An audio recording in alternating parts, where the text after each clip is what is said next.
And now I'd like to introduce our featured speaker and keynote. We're so lucky to have her here, Katty Kay, over here. Would you stand, Kay? I'd like to share a little background on her. She is the lead anchor at the BBC World News America. She grew up in the Middle East, where her father was a British diplomat. She majored in French and Italian at Oxford. She had a brief career at the Bank of England before seeing the journalistic light and joining the BBC. She reported for the BEB from Zimbabwe, London, and Tokyo before settling in America in 1996. She has covered financial crashes, wars, sex scandals, and 4 U.S. presidential elections. She was at the Pentagon moments after a hijacked plane crashed into the building on 9/11 and is a keen observer of America's role in a rapidly changing world. She is also the co-anchor of 2 of New York Times' bestsellers written with Claire Shipman. The latest, The Confidence Code, examines the science and art of self-assurance and the role in success. Their earlier book, Womenomics, urged women to write their own rules for success. She juggles her career in journalism and raising her 4 children and a black and white cat called Cat. Please welcome her today.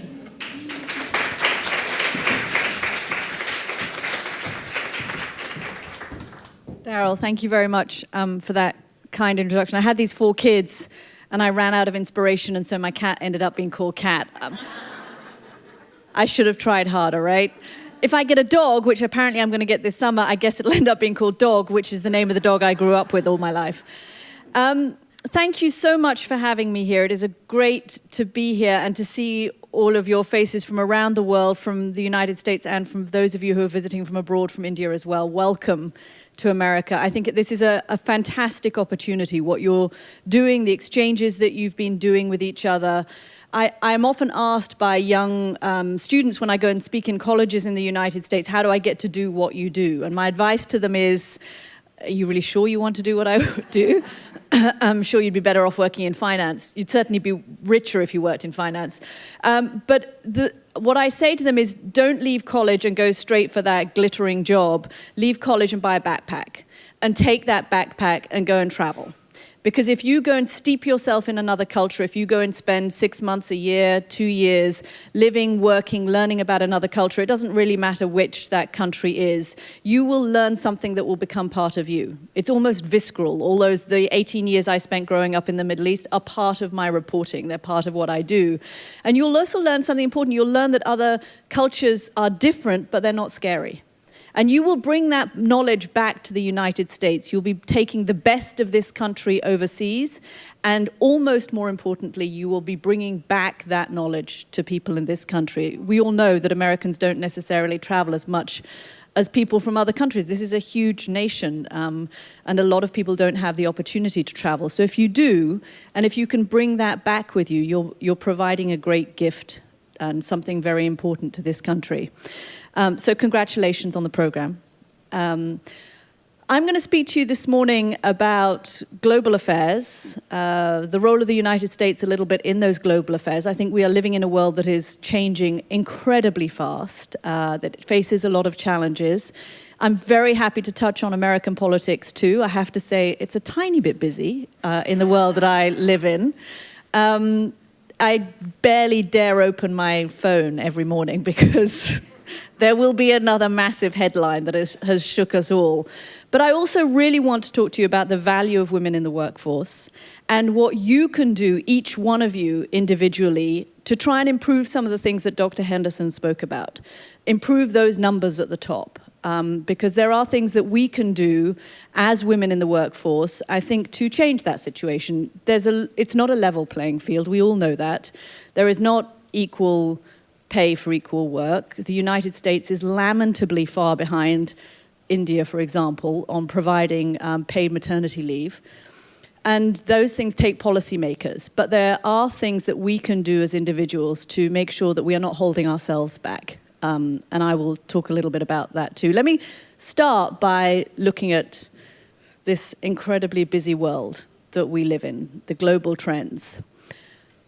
I still remember the first time I heard about this mythical country, the United States of America. I was a child growing up in Saudi Arabia, where, by the way, my mother, who was the wife of a British diplomat in the 1970s, worked every single day of my childhood.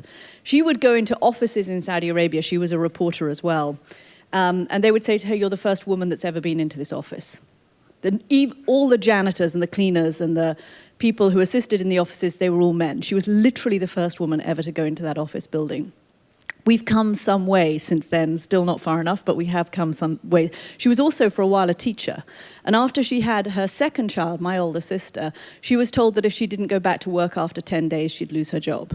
That was in Britain in the late 1950s. Things have changed. Not enough, but they are starting to change. And I think it's also a reminder to me as a woman working how lucky I am that those women who worked before us and barged down the corporate boardroom doors and often made such huge sacrifices to get to where they've got to, how lucky I am that they stood in our shoes before us and paved the way for us. So I was in Saudi Arabia. It was the 1970s. There was not a lot to do with kids back then in living in Jeddah. And my parents at weekends would take us out camping in the desert. And I very quickly realized I liked it much better when our American friends came too, because they would drive these big air-conditioned SUVs. We had a crappy old kind of Ford with no air conditioning and the windows barely worked. And if I was really lucky, they would bring with them this delicious, gooey, chocolatey stuff, Betty Crocker's Devil's Food Cake. And around the campfire the next morning, we would have Aunt Jemima's pancakes. And I realized then and there that anywhere that produced such exquisite delicacies must be the promised land. Forget Israel. This was the promise. And I was going to live there one day, which I guess suggests that everything I learned about your country initially was guided by my stomach. It took me another 20 years, and I came to America in 1996. I came here from Japan. I'd been the BBC's Tokyo correspondent. And I arrived in America thinking this was going to be easy. I mean, Tokyo had been a real challenge. First of all, I had to learn enough Japanese to get by, and it was a very different culture. And I came to America, and I thought, well, I wore Levi's and I drank Coca-Cola and we spoke the same language and we'd had a bit of a misunderstanding a couple of 100 years ago, but we were friends. And I found that it has been a constant intellectual puzzle and incredible privilege to cover this country's politics. It's been challenging and stimulating, and people have been welcoming in a way that I have never really experienced in other countries, and I have lived nearly all over the world. I mean, America's relationship with foreigners is sometimes a little bit schizophrenic. On the one hand, there's sometimes a suspicion of foreign countries and foreign role models, and what can we learn from India? What can we learn with the United States? What can we learn from India? On the other hand, as I'm sure many of you who are visiting from abroad find, there is nowhere in the world where people are more welcoming and open and friendly to foreigners than there is in this country. So it has been a real privilege. But when I arrived here in 96, the world was a much simpler place. We'd just come out of the end of the Cold War. There'd been this kind of tectonic fight between good and evil. Good had won, evil had been defeated, and everybody in the world seemed to buy into the American idea of pluralism and democracy and free markets. And then I look at the world today, and we are in so much more of a complicated, confusing situation where the kind of global power balances are shifting almost all around the world. We are looking at the Far East and wondering what role Xi Jinping wants China to play. Is he really expansionist? Does he have ambitions in the South China Seas and those islands that he's developing that are nefarious? Is he just planning to build a consumer base and consolidate the Chinese economy? Or does he have goals that are making his regional partners and neighbors more nervous? We don't really know the answer to that at the moment. America is hoping that China can be brought on board and play a more active role, for example, on the North Korean situation. And this president certainly hopes that he has developed a good relationship with President Xi and can get them to put pressure on North Korea. But the truth is, we don't know whether that's possible either. Then you have a declining power in Russia, which is sometimes more scary than an expanding power, and what role President Putin wants for Russia and how he wants to expand Russian national power and confidence and pride, and what that does to Ukraine and to Crimea and to Eastern Europe, and is making Europeans very nervous. So sometimes I think it's the powers that are on their way down that are almost more alarming than those that are on their way up. So what role does Russia want in the world? You have chaos in the Middle East, which is going to be a generational struggle, I think. The president is leaving for a big trip, which will include Saudi Arabia and Israel. He leaves tomorrow. I think he's very relieved to get out of town, actually. If I was him, I would certainly be relieved to get out. I was actually spent an hour in the White House yesterday, and the palpable tension in the administration at the moment, and their hope that when the president goes abroad, he might tweet a little bit less. He's not stopped tweeting this morning. Might actually buy them a little bit of time. So you have that, and then of course you have Europe, which I'm sure many of you have looked at, and this populist movements and anti-immigrant movements and moves towards protectionism and nationalism that we saw with the Brexit vote, that actually, whilst everybody celebrated in France the idea that Marine Le Pen had not won, she did get a third of French people to vote for her.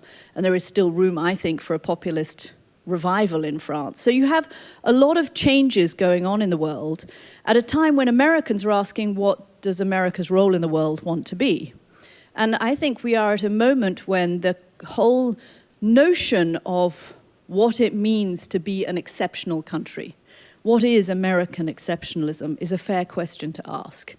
What does American leadership look like at a time when Americans are not sure they want to be the world superpower anymore? When you have a president who has talked about America first and talks about the bad deals that America has got, talks about, with protectionist language, about diminishing trade relationships. Is this a good time for America to sort of be withdrawing from the world when so much is in flux? I happen to think the world is better off when we have strong, clear, engaged American leadership. It's not necessarily better off when America invades other countries in the Middle East under spurious pretexts, but America who retreats and becomes isolationist, that is also an alarming prospect. So there really is a question about American global commitment at the moment and American leadership and what that looks like, what Americans want from that, and I think what the rest of the world wants from that, in a time that power plays are happening and power balances are shifting. It seems to me that this is not necessarily the right time for America to withdraw from the world. So we'll see whether the president on this trip manages to project an image of America that is engaged and clear, because a lot of allies are very confused. I speak to them all the time. Allies are very confused about what this administration wants from its role in the world and what America can offer to other countries and what this administration wants to offer. Because one day we hear one thing, the president is going to rip up NAFTA, and then he has a phone call from Justin Trudeau and Peña Nieto from Mexico, and suddenly NAFTA is back on the table and up for negotiation again. So a lot changes, a lot is unpredictable, and unpredictability in an unpredictable world is causing confusion. And I think that is possibly the most important thing in terms of global affairs for this president to clarify. Now look, let's not make any pretense. When I was covering this election campaign, I kept being asked by Brits by Americans to describe what Brits thought of Donald Trump. This extraordinary person who had never run for political office, who was kind of larger than life, who said things and did things on the campaign that shocked a lot of Americans and a lot of people around the world. And the best way I could think of to describe it was this. Imagine if your older sibling comes home with a fantastically unsuitable date. And part of you is kind of thrilled and titillated, and part of you is thinking, oh my God, this could go horribly wrong. Well, I think the world is kind of in the, oh my God, this could go horribly wrong stage of this relationship. And they want some reassurances. And I think this trip that the president is about to go on is an opportunity for the president to show that there are reassurances. This is not a White House in total chaos, and that they can. I've had a long conversation yesterday with a senior advisor at the White House. They actually have a very ambitious agenda for this trip. It's very impressive if they can get it done. What they want to do in the Middle East in particular is actually serious and thoughtful and would be very helpful. The problem is there are so many scandals and headline news stories coming out of the White House that we can't actually focus on what they want to do. And the Democrats, meanwhile, of course, are celebrating, thinking that this looks fantastic and that they hope that this will mean that they can win the next election campaign next year, and that they love seeing the White House in the kind of chaos that it's in. I would say to the Democrats, hold your horses, because what you need is a leader. And I'm going to compete with that and win. Because they tried, obviously, in the last election campaign to get Hillary Clinton elected. And what they really need, I think, is to move beyond the Clinton years and to find some new leadership. And I do think it is time for a woman to be elected in the United States. I think we would all be better off if there were more women involved in politics. And I've looked a lot at why women don't run in politics and what the impediments are. This is not an easy country for women to run for political office. Women are held to a different standard. Women who run for Congress, for example, are asked much more frequently about their families. How is this affecting their families? How will their political careers affect their families? Men are not asked those same questions. So we need, what are we at? We're at 20% of the Senate is women in America at the moment. We do need, that's considered fabulous, 20%. Look at us in this room. We need more women in politics. Compared to other countries, America ranks pretty low. There's actually only one country in the world where women are more than the majority, more than half in parliament. Do any of you know where that is? Rwanda. Rwanda is the only country in the world where more than half the parliamentarians are women. I hate to think that's because of everything that Rwanda has gone through in the last couple of decades, but certainly it is a country that women have a huge amount of elected control. But it's the only country in the world where women are more than half of the population in the Senate or in the House of Congress. We need to improve those numbers because we need policies that affect our working lives. And women make up more than half of the voters in many Western democratic countries. Certainly in this country, women have decided the last 5 elections. But we aren't putting women into office. And what's interesting about some of the reasons women say they find it hard to run for political office, the number one reason women don't run for political office in America? Fear of public speaking. Isn't that amazing? That we don't like to stand up and have our voices heard. It's not the kind of scrutiny which I would find very difficult, scrutiny of their families, scrutiny of their children, scrutiny of their spouses. That actually ranks lower. Raising money is another one. Asking people to give you money. So those are the kinds of things I think we need to start thinking about. Why aren't women running for office? It obviously didn't work for Hillary Clinton. I also think it's much harder in a presidential system. The Americans elect their president, who is kind of president, commander-in-chief, elected official. I mean, it's a bit like having the Queen and the Prime Minister rolled into one. Although actually the Queen and the Prime Minister rolled into one and you end up with Donald Trump, that would be really weird. But so you have all of these figures rolled into one, and it's and you have to raise, by the way, several hundreds of millions of dollars. I think it's not a coincidence that the first woman to get even close in the United States was the wife of a former president. And I think Hillary Clinton got to that position because she had her husband's Rolodex. It was much easier. She had that stature in the party. If you're in a parliamentary system, you become head of the party, and then you get elected, and the party gets elected. So Theresa May, she became Prime Minister in curious circumstances. Margaret Thatcher became Prime Minister because she rose up through the Conservative Party, and the Conservative Party was voted into office. That seems to be an easier path for women to get into political leadership than being elected President of the United States. I think we'll get there in my lifetime. I'm not Pollyanna-ish about this. I don't think it's going to be easy. And the Democrats do have a leadership problem. The average age of the top 3 leaders in the Democratic Party in the House of Representatives is 75. The average age of the top 3 Republicans in the House of Representatives is 48. That has to change. The Democrats need a bench. They've got to find younger, compelling leaders, and then they have to groom somebody, and we've got to find somebody who can run for office for them. They have to find that. I don't know if the next female president or candidate will be a Republican or a Democrat. What I do know is that it's about time. Lots of other countries have done it. India, Pakistan, Bangladesh, lots of Muslim countries have done it. Israel, obviously, Germany, the United Kingdom. It's really not that scary. It's okay. we can have a woman in the White House running things. And this is a funny story that I am often told that I really like, and this is why we need a woman in the White House. If the 3 wise men had been 3 wise women, they'd have showed up on time, they'd have cleaned the stable, they'd have baked a casserole, they'd have brought appropriate gifts, frankincense and myrrh, really, and there would be peace on earth. The trouble is, and this is where I'm going to talk to you about what you all need to do.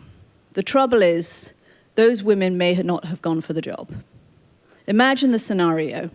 The ad goes out, wanted, ideal candidate for a world-changing role, going to change the history of civilization.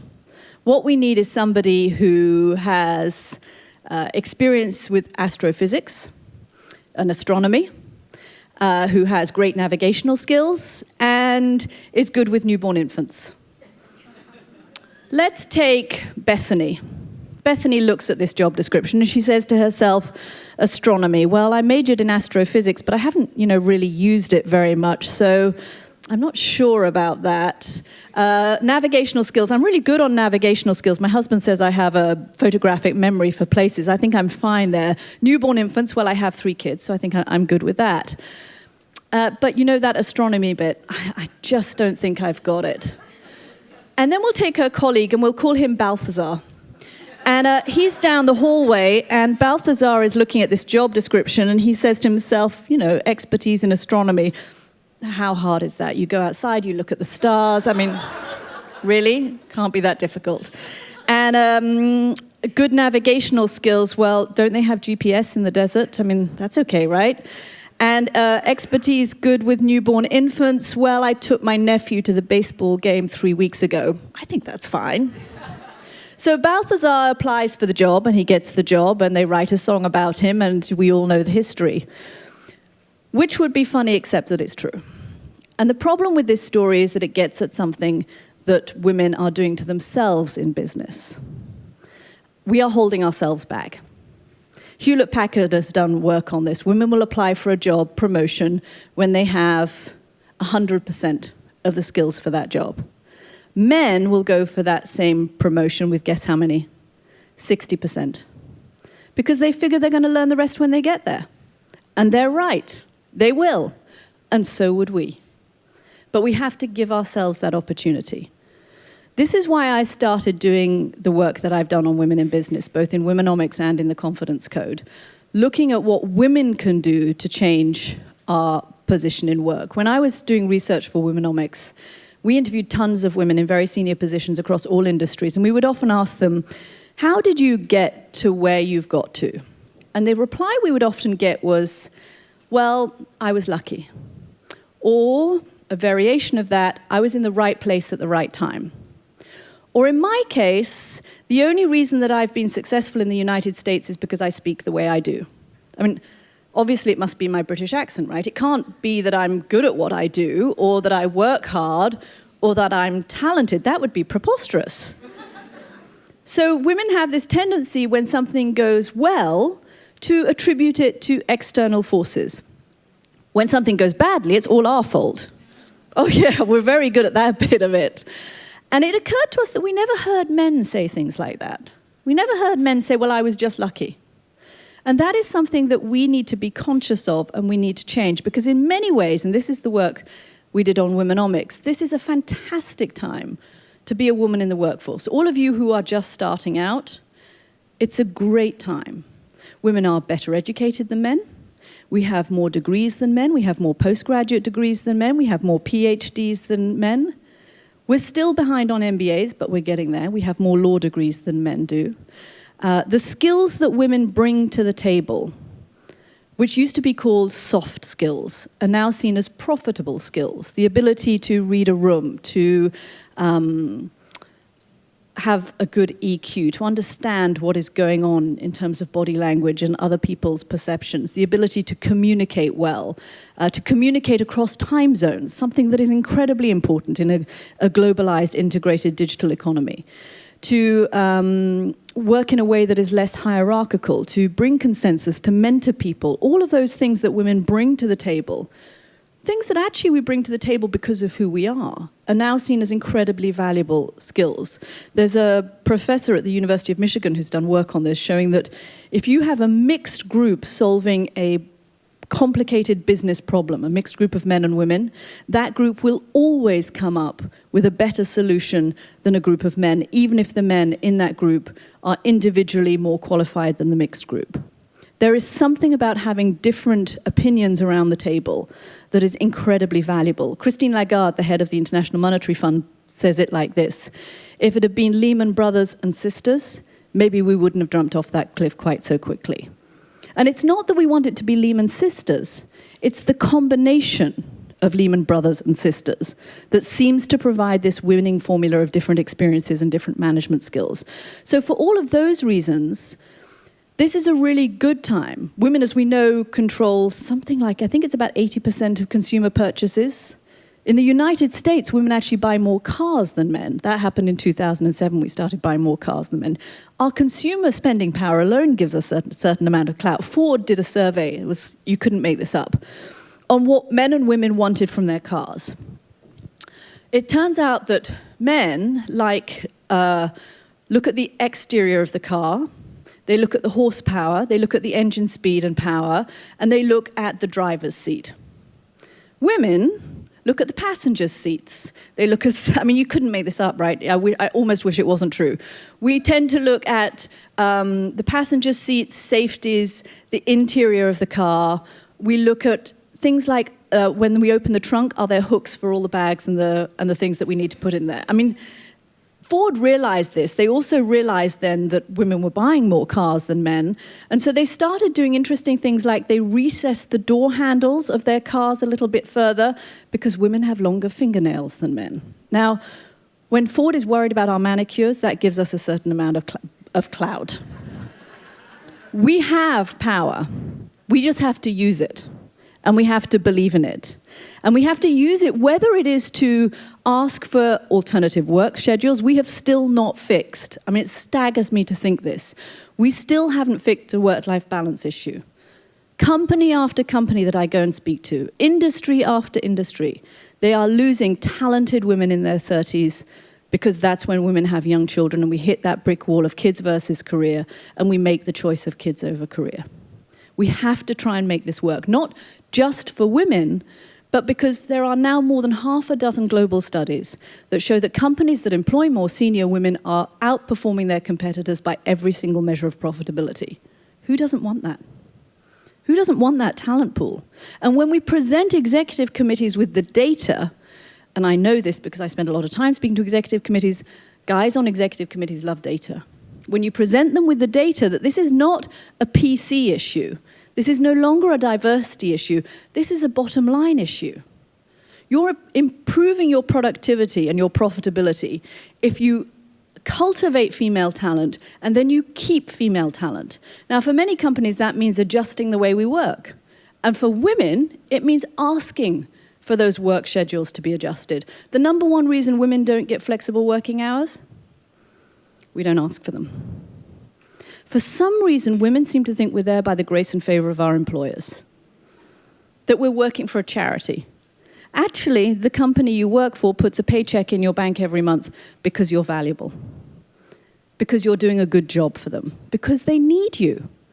And when they need you, and you can start to see it like that, then you can start asking for things.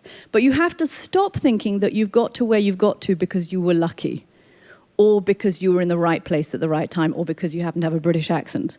And I swear to God, I mean, I still think that. I still, in my heart of hearts, part of me is thinking, well, the only reason I'm on Meet the Press is because I speak the way I do. So the important thing, I think, about the work that we did on confidence and how it helps us get to this position where we can fully utilize women in the workforce is to understand that confidence and the ability to recognize that you are good is an integral part of success. Columbia University has done work on this. Men tend to overestimate their abilities by something like 30%. might not be the only thing they overestimate the size of, but anyway, they do. Women tend to routinely underestimate the size of our abilities. And what we need to do is bring the perception of how good we are in line with actually how good we are. We just need to be more honest about it, more true, get our bearings right. Because when we do that, we can ask for those flexible hours, or that job promotion, or more control of our schedules, or more pay.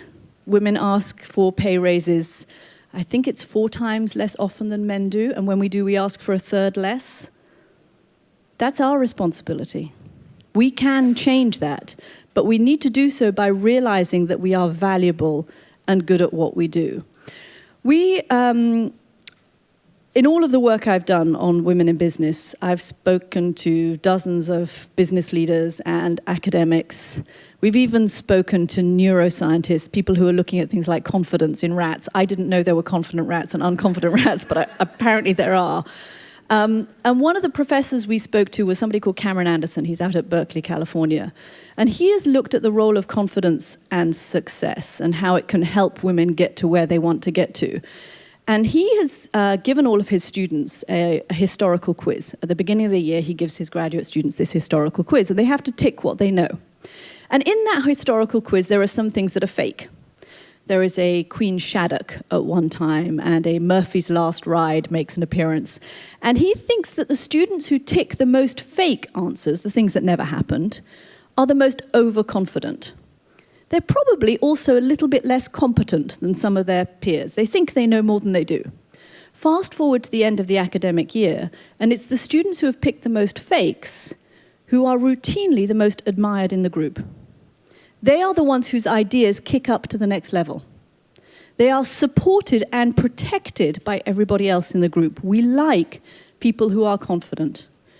We like people who show that ability to believe in themselves. They're not seen as bragging. They're not seen as overly confident or annoying. They are liked, admired, and promoted by the rest of the group. When I first came across this research, and I showed it to my co-author, Claire Shipman, and I'd taken notes during the interview, and Claire said to me, "Katty, I think you've got this wrong. It can't possibly be true." And I guess that didn't show a huge amount of confidence in her co-author, but we went back to Cameron Anderson and we said to him, "Look, is this right?" And he said, "Yes. When it comes to success, confidence matters as much as competence." I think for women that is stunning. And I was so depressed at this finding that we almost didn't put it in our book. Being good journalists, we realized we had to. But I think for women, the idea that confidence matters more than competence is anathema. Women tend to think if we put our heads down and we play by the rules and we work hard, our natural talents will be rewarded. Somebody will come along and tap us on the shoulder and say, "Here's the key to the corner office." And then we see that it doesn't happen. And the men around us get promoted over us, and they get pay rises bigger than ours, and they aren't more competent than we are. We know that. But they have something else. They have this thing called confidence. And that's what helps them get ahead. And I think for women, what I took away from that work of Cameron Anderson's was that we have to now redefine talent. Talent has to include this component of competence. Because however many degrees we get at school, however good we are at getting straight A's, something happens between that wonderful world of academia where women are the superstars and the world of work where we aren't playing so well. And I think that's actually something that places like this need to help women understand. The rules are going to change. There's a great psychologist in California called Carol Dweck. You may have heard of her work. She has this wonderful phrase, which is, if life was one long grade school, women would be the undisputed rulers of the world. The problem is it's not. And when you get into the workforce, you start needing things like an ability to promote yourself, and an awareness of politics, and an ability to speak up with ideas without having to make those ideas perfect before you come up with them. and an ability to bounce back when things go wrong, and an ability to take risks, even if that sometimes means failure. That's what you need in the workforce. It's very different from the world of academia, and I think that's what women have struggled. We've done so well in academia, in that wonderful meritocratic world where if we put our heads down and we get straight A's, we're top of the class. And then we get into the world of work, and the rules are very different. And that's where we need to be more aware of what we can learn, I think, from the men around us who are better at bouncing back. We've spoken to coaches who coach male and female athletes. It was fascinating to speak to a basketball coach who's coached professional men and professional women. And the single biggest difference between male and female athletes, according to this coach, was that men bounce back from a bad match much quicker than women do. If things go wrong for a male player, they leave it behind them. It's gone. It's done. Women will carry a failure with them into their next game, and it directly affects their performance in the next match. And I think that is something really critical for us to learn, because we have to take risks. We have to risk asking for that alternative work schedule or that pay raise, or putting our hand up in that critical client meeting, speaking up. And it may not go right. But if you don't try it, you're never going to get as far as your talent suggests that you could do. There was one other study that we did recently that was really interesting, that looked at the difference between men and women when it came to these issues. And it was by a guy called Zach Estes. He's a professor in the University of Milan. And he put men and women in front of something called a spatial awareness test. And it's hard to describe. It's kind of like a whole load of Rubik's Cube puzzles on a computer. And you had to do those. They had to perform a whole sequence of puzzles around these Rubik's Cubes. And he gets to the end of the test and he finds that the women in the test have done much less well than the men have. And he goes through all of the answers, and he's kind of puzzled by this, and he goes through the answers, and he finds that what's actually happened is that the women have skipped questions much more often than the men. So the next group who are taking this test, he says to them, okay, everybody has to answer every question, no omissions. Everybody has to answer every question. Guess what happens? The women do just as well as the men. Just as well. And his conclusion, when we asked him why they were skipping the questions, even though they knew it would lower their score, was that they didn't want to risk getting the answer wrong. They would rather skip the question than get the answer wrong, than take the risk of getting the answer wrong. Why? Because they wanted to be perfect. But if you want to be perfect, you're never going to get there. It's an impossible standard. So drop the idea of trying to be perfect. But if you try to be perfect, the risk is that you don't do things. It actually works as a sort of stumbling block. It prevents you from, and I've heard this from academics actually, I don't know if Dr. Henderson has ever seen this, but in your field, I've had academics say to me, women will submit papers for review and publication less often than men will, and for less prestigious papers, magazines, because they don't want to have the risk that the paper might not be perfect. So it actually specifically is holding us back. I learned this. I'm not actually a perfectionist in my work. I'm not a details person. I recently put on and I have huge respect for all of you who, Tamara and Gail, who've helped put on this conference. A couple of months ago, I put on a conference for 400 teenage girls in Baltimore. I'm not sure I'll ever do it again. And I realized during this process that I am not a details person. I'm not a perfectionist, which is actually, I think, what you need to do when you mount an event like this. But I am sort of a perfectionist in my home life, and this is very common. Women can be perfectionist at work. We tend to be perfectionist as wives, as mothers, as cooks. In the yoga studio, who's not checked their down dog against somebody else's down dog recently? I realized in the 2008 political campaign, now when you cover an American presidential election as a political reporter, you travel a lot. You're on the road the whole time with the candidates. And it was a fantastic story, the contest between Barack Obama and Hillary Clinton and then John McCain. I mean, it was the story of a lifetime. But I was traveling a lot and my youngest child was 2. It was not easy. and I have 4 of them. And I would go on trips, and every time I would go on a work trip, I would make sure there was extra food in the fridge, and I would line up extra babysitting, and I would leave long, quite obnoxious lists around the house. Poppy has a doctor's appointment, Maya has a piano recital, Jude needs to finish his maths project. And I realized that my husband would go on trips and he would never do these things. So one day, I probably did put my hand on my hips. I said to Tom, you know, this is really not fair. I go on these trips and I organize all of this extra stuff, and when you go on a work trip, you just go. And Tom said to me, and he looked at me and he said, "You're right, but I never asked you to." And he was right. So the next trip I went on, no extra food in the fridge, no extra babysitting, not a single list, and that was you see? I cannot tell you, when I tell this story to women around the world, wherever we live, or whatever stage we're at, it's the damn lists. So I am in list AA. I confess, I'm working really hard. My name is Katty, and I'm in list AA. And so I didn't leave any of these extra things, and I went on the next campaign trip, and everybody was fine. And the only thing that was slightly damaged was my ego. I was more dispensable than I thought I was. And my husband, Tom, went and bought 8 pounds of cod for 2 people. But hey, and I don't even like cod. We had a lot of frozen fish. Is that the worst that can happen? So that was my lesson in perfectionism and in ceding control. And this is a very important part of both Womenomics and confidence. You have to cede control. You are never going to get a semblance of work-life balance or success if you insist on controlling everything. Whether it's in your personal life or in your professional life, you have to delegate at work, be prepared to say no to things at work, stop feeling guilty. We have a whole chapter on guilt in Womenomics because it's such a critical issue for women. I feel guilty the whole time. It is a useless emotion. It doesn't help anybody.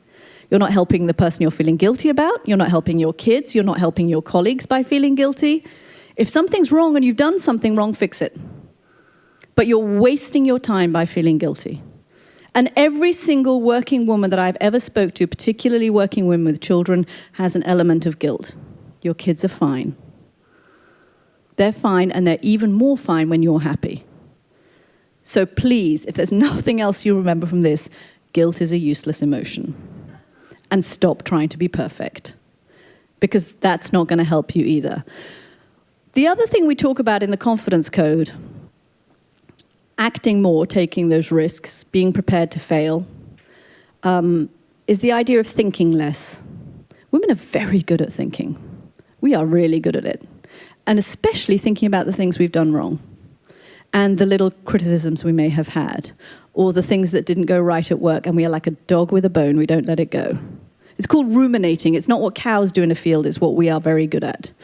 I did this recently. I sent an email to my boss in London about something, and I didn't hear back for a couple of hours. And I started thinking to myself, my God, why doesn't James answer? Maybe he's mad at me. Maybe I've been spending too much time working on my books and not enough time working at the BBC. And so then after a couple more hours, I still haven't heard back from James, and I start thinking, you know what? I think the whole of the BBC is mad at me. I mean, obviously, they're all sitting in London being mad at me, right? I mean, of course. And by the next day, I'm starting to think I better call my agent and see if I need to get a new job. As opposed to thinking James is on a trip to India, which actually turned out he was. He's in a different time zone. He hasn't had a chance to check his emails, and he has various broadcasts that he needs to get on air in the next 5 hours. All totally plausible explanations, but I went to he's mad at me. And that's the overthinking.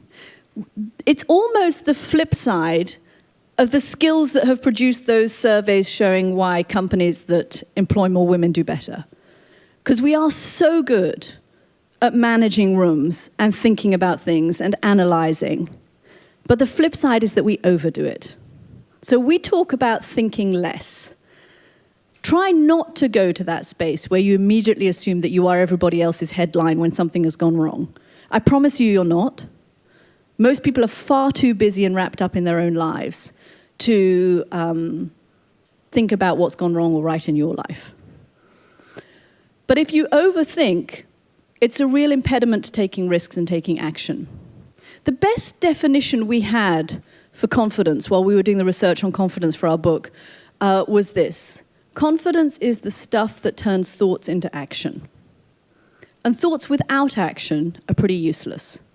So you want to apply for that promotion, you want to introduce yourself, Dr. Henderson said it, you want to network, you want to introduce yourself to that interesting looking person at this One World conference, but you're shy.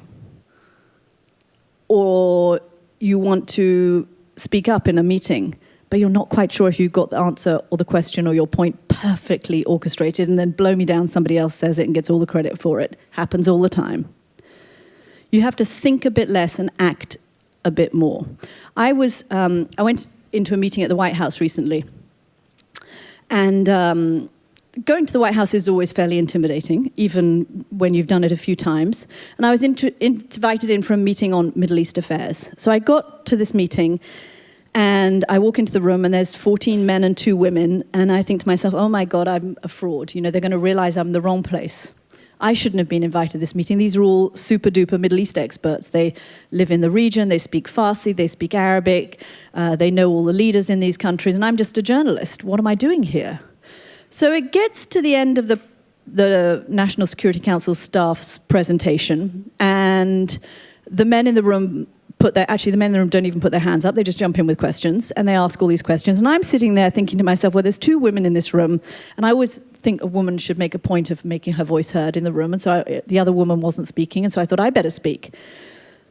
And then I started thinking, yeah, but if I ask a question, they'll realize I don't know as much as they do, and I'll probably sound a bit dumb, and then maybe I'll blush, and I'll probably sweat a bit, and then I'll start stuttering, and then everyone will look at me. And all of this is going around in my head when it would have been, frankly, a lot more useful to listen to the conversation, right? I mean, I've learned a lot more than listening to my own soundtrack.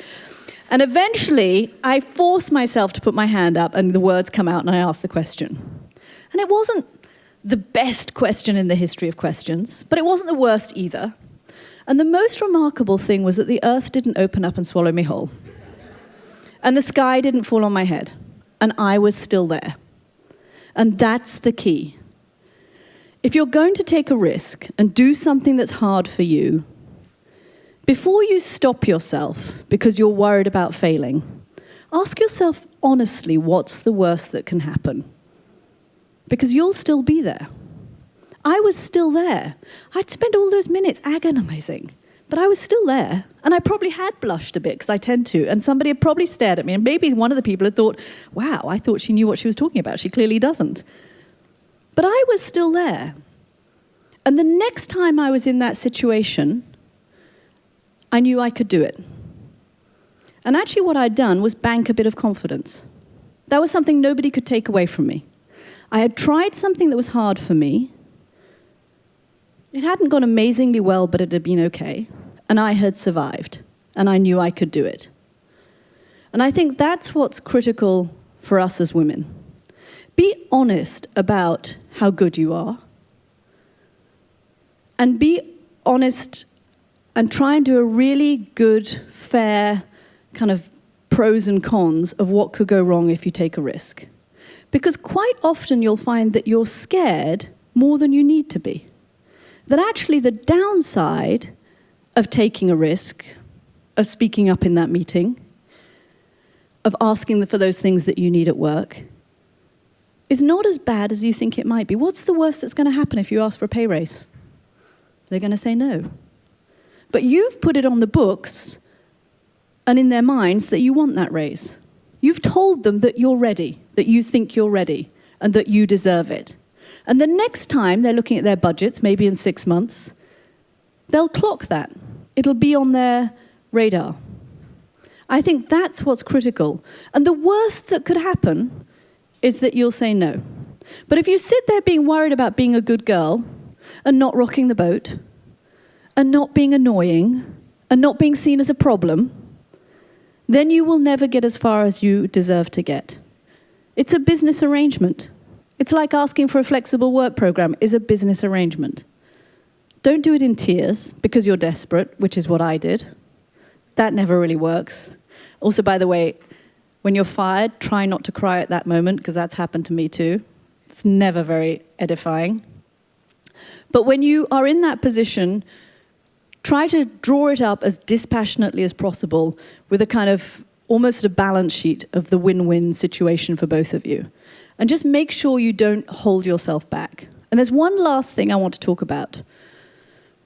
And this is really around the whole issue of trying to get as far as you want to in work and how to do it. We spend a lot of time wrestling with the idea of whether to be confident at work, you basically had to be a bit of a jerk. And was that actually a mannerism? You know, the person that's kind of annoying, that speaks longest and loudest at meetings, that dominates every conversation, that has that kind of swagger. Is that what it means? And actually, it was Christine Lagarde who said to us, the most important thing for women at work is to be authentic. If you try and behave like somebody else, and particularly if you try and behave like the guys in the room, it's never going to work for you. If you put on, believe me, in the 1980s we tried it, shoulder pads, little string ties. It was bad. We hid the pictures of our kids. It was really not good. You can't be confident about your abilities if you're trying to be somebody else. It's just never going to happen. All you have to do is bring your perception of your abilities in line with your actual abilities. And then it's not really a question of changing your mannerism. It's just making sure your voice is heard, making sure you're taking those risks, making sure you're going as far as you think you can go. And remember that story about the 3 wise men and the 3 wise women. And don't be Bethany. Be the person who puts her hand forwards and says, I can learn on the next job. I can get there. I have the abilities. I'm good enough. Because that's what you're being paid for. And that's what we all need you to do, because we are all better off, whether it's in politics, as I spoke about at the beginning, whether it's in business, whether it's in the military, whether it's in sports. We need more women at the top. The playing field isn't level, but each and every one of you can do something immediately and independently to make sure you go as far as you deserve to go. Thank you. Thank you very much. Thank you.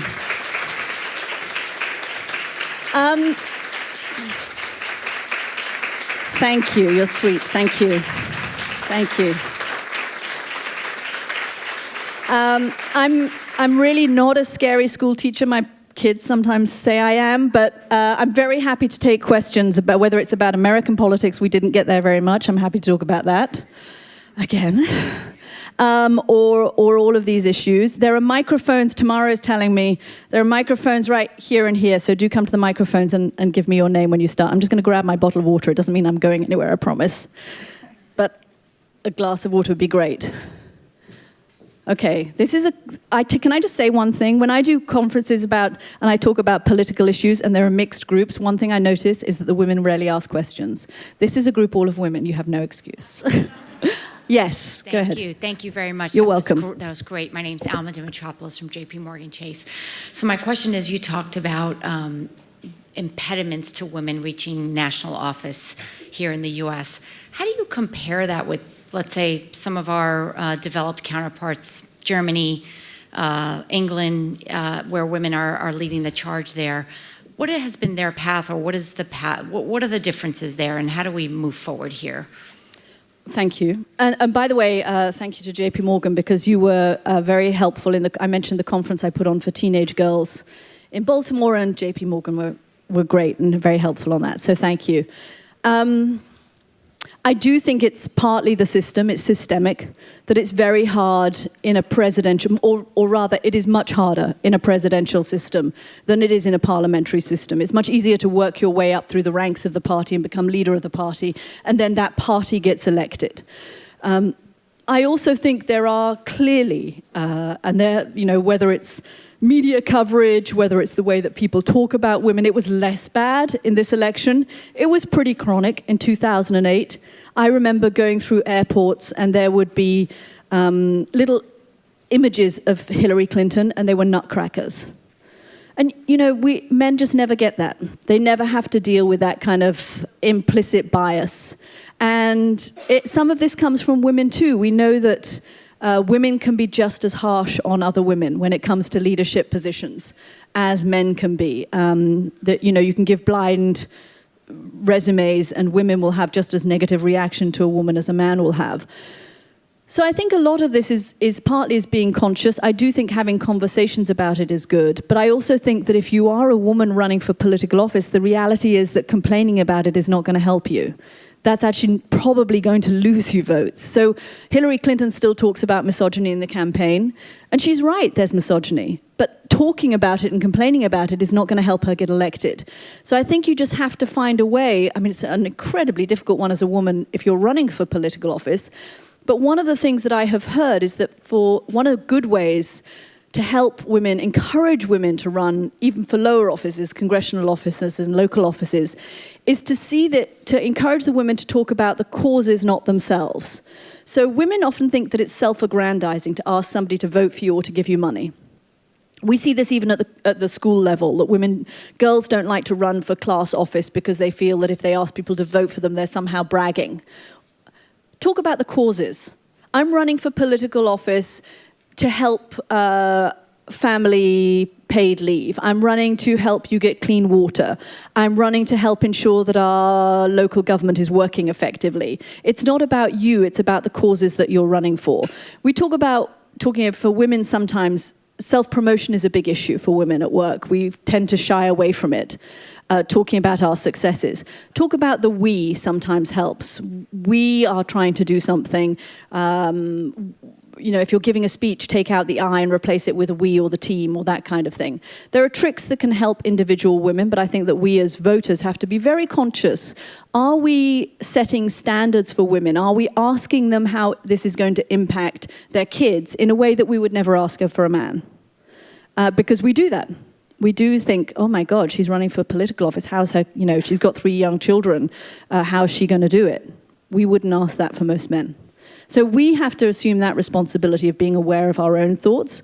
And I think we also have to encourage, there are lots of organizations like Running Start is a fantastic organization in the States that helps women run for political office. But I just think it's harder in a presidential system than in a parliamentary system. It's easier to go up through the party ranks because you can start at those lower levels and through diligence and hard work and all the things women are fantastic at, we rise to the top of the party. But this is a harder system. Yes. Good morning. Thank Morning. you. My name is Mary Williams, and I own Superior Paralegal Services, and I want to say thank you for coming. This is actually an awesome event. Thank you for putting it on. And it was wonderful to hear you speak. And one of the things that you touched on was women are afraid of public speaking. And I just wanted to remind everyone in the audience that Toastmasters is an international organization that helps its members with public speaking and/or leadership skills. And it's a fabulous organization. If you Google it, you'll find it. And you can work it at your own pace. And do they? Yes. That's great, Mary. And do they do online for people that don't have access to them locally? Do they do online training as well? They're so local to wherever you are. And if not, they will help you form your own club. Because it's something where the like-minded individuals, everyone that has a fear of public speaking, they have a format of a procedure to follow to learn how to do public speaking. And you follow the format, and simultaneously with that, you learn leadership skills. So it's a volunteer organization. You can form it in companies like JP Morgan. You can have a group in the office itself, and they do it on their lunch hour. You have neighborhoods that form the clubs. And it's structured so that everyone participates in some form or fashion, and you learn to give speeches, you learn to do table topics, which is a 1 to 2 minute response to a question, so it helps you interact with people. That's great. Yes. I love that. Mm-hmm. Toastmasters. And Toastmasters, Great. It's all one word, and the last portion is evaluations because it's important to give feedback. And one of the things I'm going to bring something to everyone's attention today, is if you ever listen to people speak and they constantly say, so, and you're like, okay, could you get to the point? Like, I'm not listening to you anymore. it brings that to your attention and it helps you focus on that so that when you do get up and speak, you learn to focus. Because the only reason why you're doing all those filler words is because you're not being focused and you're not prepared. So you were obviously prepared today. Okay, here's the Thank thing. you. I mean, I do quite a lot of public speaking. And when I started, I would come out with a ream of notes and I'd have, 18 pages of notes and I would read every word. And then I started to realize that that's really boring for the audience, and it's probably quite boring for me too. And so gradually I sort of dropped the notes and I'd have bullet points. And then I got to the stage where I realized that actually you're better off communicating with your audience and having no notes and no iPad or whatever it is. And you may forget some things. And there's probably, I'll walk away from here and think, oh, I forgot to say this, or I forgot to say that, or I should have put it in this order, or I should have told them this piece of data. And guess what? It won't be perfect. But actually, it's better to have the interaction with the audience and be able to look at them and get some feedback from them during your talk than it is to be perfect. That's a really good example of not trying to be perfect. Yes. Good morning. Hi. I'm Wanda Rutledge, and I'm a faculty member here at New Jersey City University. And I Well, teach thank you for having me. Well, thank you for coming. And I teach here in the School of Business. So just as an aside, Mary, we have Toastmasters here at the university, and the School of Business has its own club, by the way, so please come over. But I'm actually wanting to follow up on something that you said, which I thought was very critical, which is that when women do really well in a higher education environment and then go into the work world, things are a little different. And you said this is where an institution like this could make a difference. What are some thoughts you could give to someone like me, to President Henderson, to our faculty, on how we help them make that transition? Oh, that is a great question. I think part of it is trying to teach your students that the rules will change, and that this idea of self-promotion is important. Speaking up in meetings and speaking up fast without kind of deliberating for 10 minutes, because I have been in tons of meetings where I've waited for the perfect moment to say something, or I've been formulating it in my head to say it perfectly, and my male colleague has said it in front of me and they get all the credit. And I'm thinking, I could have said that. I was going to say that. Well, the problem is mine. Why didn't I say it? So I think if you can start, it's not just about getting straight A's. I mean, there's something, this is not really relevant to your school so much, although I don't know. There's work being done by the Peterson Institute and Ernst & Young showing a direct correlation, for example, between playing team sports in college and success in the C-suite. That's, by the way, part of my doctoral dissertation. I mean, isn't that I'm very, very much aware of that. That I think what's critical there is that you're learning to win and lose and do the thing that basketball coach talked about, letting failures go, right? Letting things slide off your back is really important in the world of work. I'll give you one example. I have a friend who's a publisher in New York City. She has two associates, Rebecca and John. Rebecca, has been working with her for about 4 years and is incredibly diligent. And this is something else I think you can talk to your students about. She's so diligent. She does every piece of admin that comes her way. She dots every T, dots every I and crosses every T, never says no to a piece of work that's handed to her. The most menial pieces of work she'll do, and she'll do them really professionally. And if she wants to see my friend Hollis, she'll make an appointment to do so. And she'll come prepared to that appointment with notes. John goes into Hollis's office almost every day with no appointment, no notes, and flings out an idea. I just read this in The Economist. I saw this in the Financial Times. The New Yorker has done this. And it's kind of irritating. And he's like a sort of eager puppy. And most days she slaps him back out again. And he'll be back the next day. And she knows that one day one of his ideas will stick.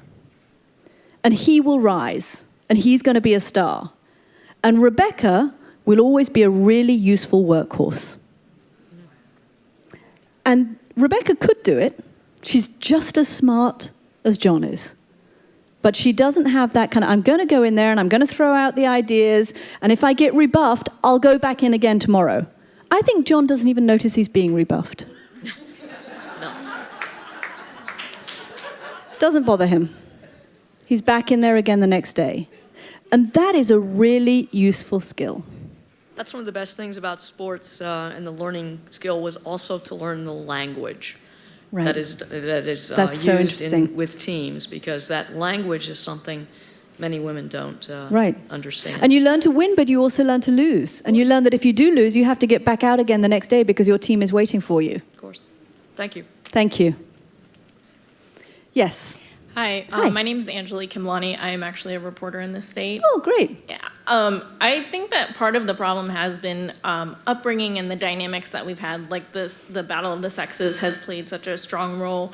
And to your point about Hillary Clinton and, you know, how asking for votes just because you're a woman makes you sound kind of whiny or complaining about that. I think that a lot of that is the perception that continues is that women can't find the right balance to be in an office space. You're either perceived as too aggressive, as cutthroat, or too nice. I have people who immediately upon seeing me when I'm walking into like an interview will just be like, oh, it's her, she'll be nice. And then I'm not.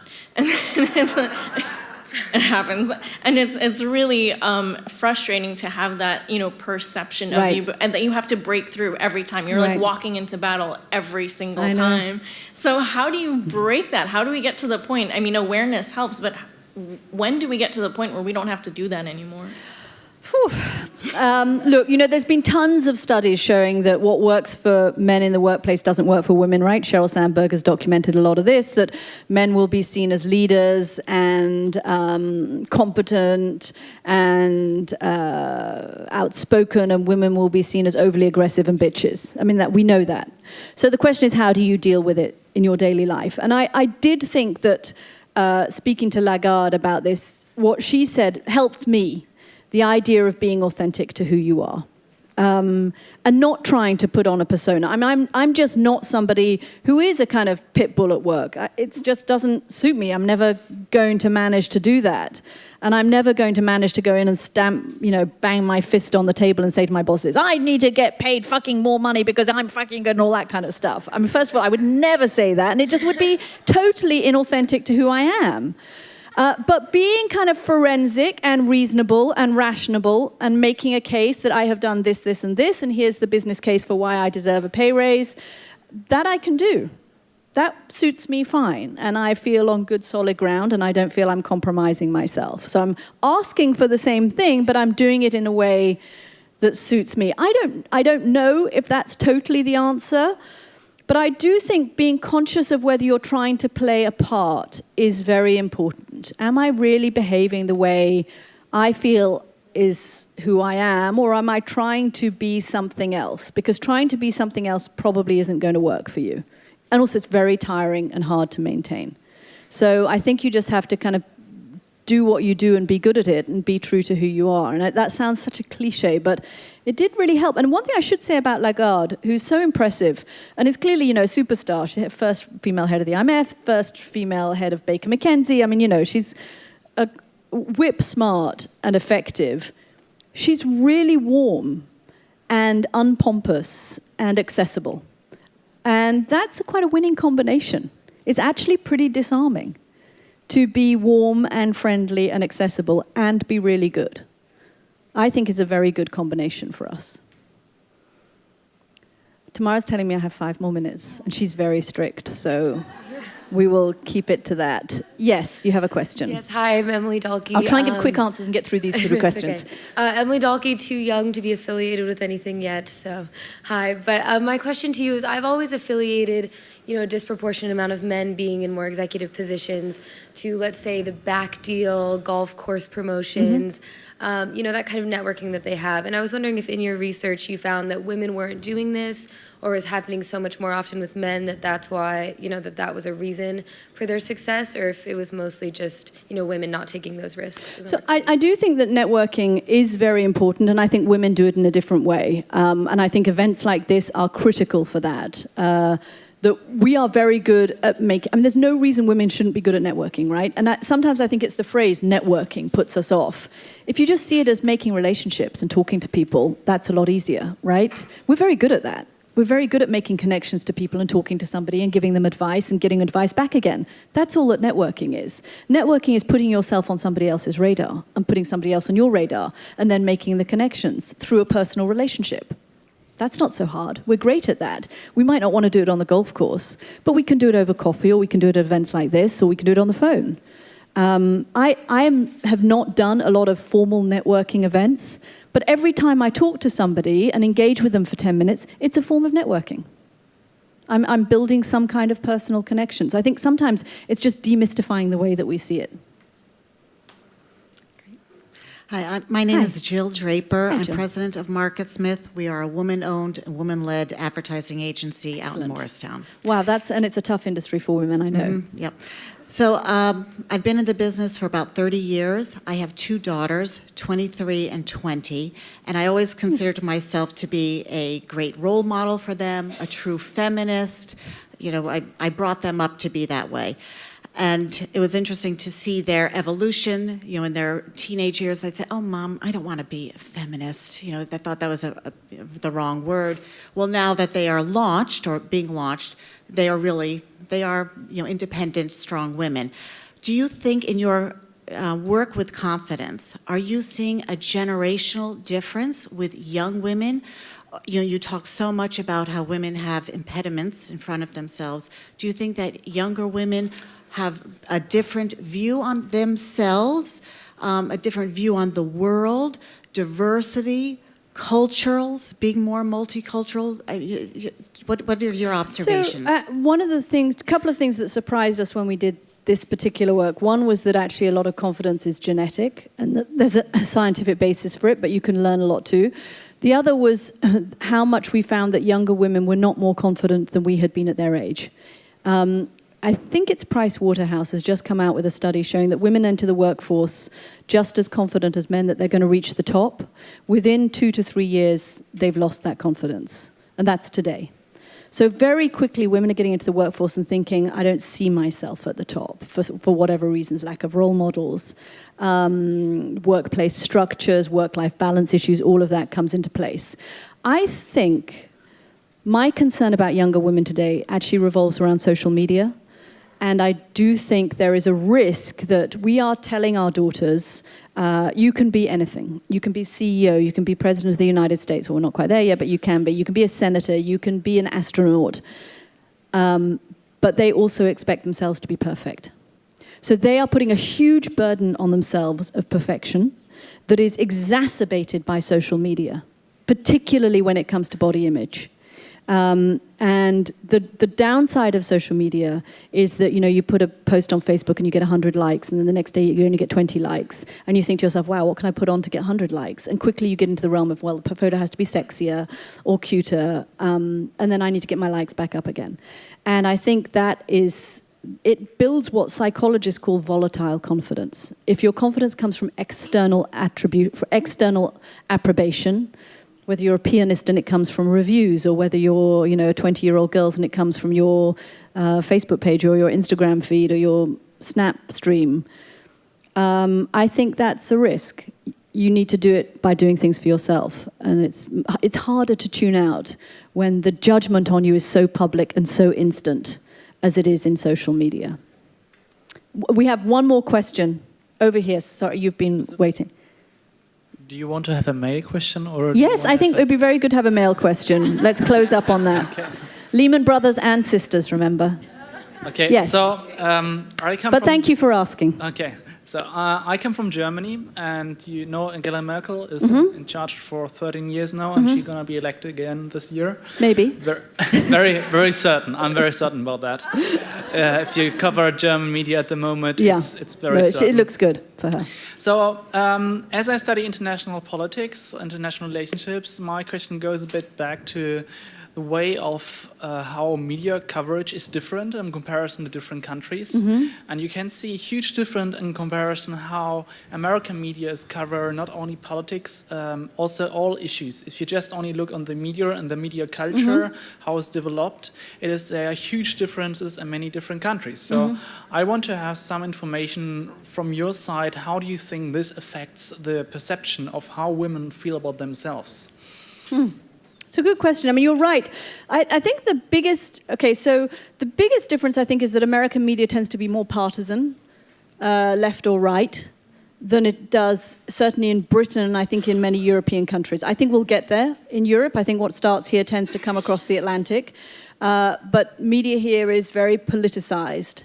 So if you watch Fox News all day, you get one point of view, and if you watch CNN all day, you watch another point of view, and MSNBC the same. I also think on the women thing, it's true that there is cable television, which was really born in the United States with CNN and has developed much more in the United States, 24-hour television networks. There is an emphasis on visual appearance that is less prevalent, for example, in the BBC. I mean, nobody in the BBC has ever said to me, you should wear this, or you should have more makeup, or your hair should be different.